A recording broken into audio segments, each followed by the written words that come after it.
একজন বাবা যদি অসুস্থ হয়ে থাকে তার সন্তানদের আবদারগুলো পূরণ করবে কিভাবে। যে চাল কুমড়ির শাকটা আমি ধুয়ে আলাদা করে রেখে দিয়েছিলাম সেই শাকটাও দিয়ে দিলাম। আর এই চাল কুমড়ির শাকে কোনো পানি থাকে না, অনেক দ্রুতই ভাজি করা যায়। আমার ঘরে 7 বছরের ছোট্ট একটা বাচ্চা আছে। আমার ছেলেটাও কখনোই খাবার নিয়ে মন্তব্য করে না। আসসালামু আলাইকুম বন্ধুরা, সবাই কেমন আছেন? আশা করছি সকলে অনেক ভালো আছেন। আলহামদুলিল্লাহ, আমিও ভালো আছি।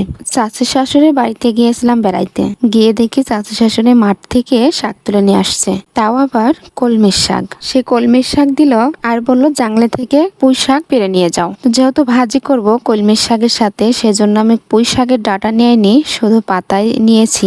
আর বৌমা নিজেই গাছ থেকে চাল কুমড়ির শাক পেরে দিল। কলমির শাক আর পুঁই শাক দুটা বেছে একসাথে কেটে রেখে দিয়েছিলাম, আর চাল কুমড়ির শাকটা আলাদা করে বাঁচিয়ে রেখেছিলাম। কলমির শাক আর পুঁই শাক দুটা একসাথে মিশিয়ে ধুয়ে নিলাম, আর চাল কুমড়ির শাকটা আলাদা করে ধুয়ে নিয়েছি। কলমির শাক আর পুঁই শাকটা একসাথে দেওয়ার কারণ হচ্ছে কলমির শাকটা বেশিক্ষণ সিদ্ধ করা লাগে না, পুঁই শাকটা অনেক দ্রুত পানি বের হয়ে যায়, সিদ্ধ তাড়াতাড়ি হয়ে যায়, এই জন্য দুইটা একসাথে দিয়েছি। আর চাল কুমড়ির শাকটা আলাদা করে রেখেছি কারণ যদি এই শাকের সাথে দেওয়া যায় তাহলে অনেক দ্রুত সিদ্ধ হয়ে কড়াইয়ের সাথে লেগে যাবে। কড়াইয়ের সাথে লেগে যাওয়া সেই শাকটুকু পুড়ে পুড়ে উঠবে, আর পুড়ে যাওয়া শাক ভাজি খেতে কিন্তু একদমই ভালো লাগবে না। বাজার থেকে যে কলমির শাকটা কিনে নিয়ে আসে, সেই কিনা শাক থেকে মাঠের এই কলমির শাকটা ভাজিটা খেতে কিন্তু অনেক ভালো লাগে।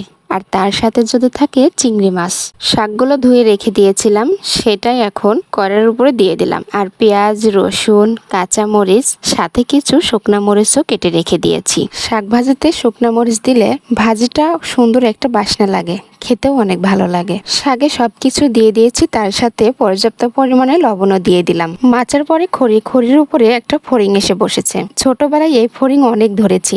আমার মায়ের বাড়ির সামনে বাঁধ আছে, বাঁধের দুই সাইডে বন ছিল, আর বনের উপরে এই ফড়িং এসে বসতো। আমার শাকটা সিদ্ধ করা হয়ে গেছে, আর এই শাকটা সিদ্ধ করতে বেশি সময় লাগে না, আর বেশি করে সিদ্ধ করলে শাকটা গলে যায়। তো আমি হালকা করে সিদ্ধ করে নিলাম। পেঁয়াজ মরিচটা হালকা করে ভেজে নিয়েছি, তারপরে দিয়ে দিয়েছি শুকনা মরিচ। শুকনা মরিচটা লাল লাল হয়ে গেলে সিদ্ধ করা শাকটা দিয়ে দিয়েছি। এই শাকটা আগে একটু ভালো করে ভেজে নিতে হবে। আমরা গ্রামের সাধারণ মানুষ, যখন যেটা পাই তখন সেটাই খাই। কলমির শাকটা কিছুক্ষণ আগে ভেজে নিয়েছি।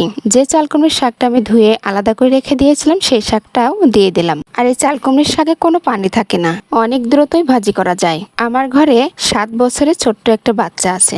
আমার ছেলেটাও কখনোই খাবার নিয়ে মন্তব্য করে না। যদি বায়নাই করতো তাহলে আমার সন্তানটাকে মানুষ করা আরো অনেক কষ্ট হতো, কারণ আমার স্বামীটা একজন অসুস্থ মানুষ, সে ঠিক মতো কাজ করতে পারে না। একজন বাবা যদি অসুস্থ হয়ে থাকে তার সন্তানদের আবদারগুলো পূরণ করবে কিভাবে। আমাদের পেজটি ফলো দিয়ে ভিডিওটি লাইক শেয়ার করে অবশ্যই পাশে থাকবেন। আল্লাহ হাফেজ।